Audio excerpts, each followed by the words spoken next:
coming and finding out that no Christmas is coming. They're waking up now and know just what they'll do. Their mouths will hang open in a minute or two. Then all the little boys and girls will all cry. That's a noise. Grin the Grinch. That is simply must hear. So he paused and they put a hand to his ear when he heard a small sound rising over the snow.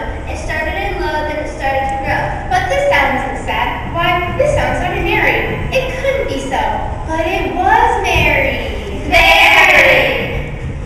The Grinch looked down at Whoville. He popped his eyes. Then he shook. What he saw was a shocking surprise.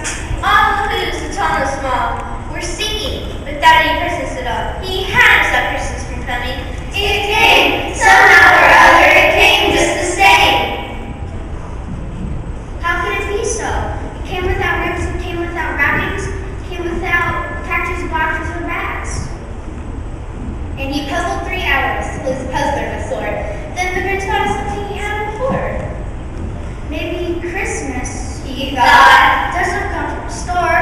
Maybe Christmas, perhaps, means a little bit more.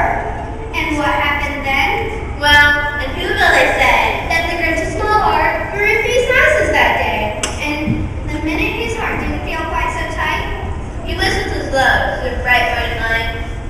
And he brought back the toys and the food for the feast. And he himself, the Grinch, carved the roast beast.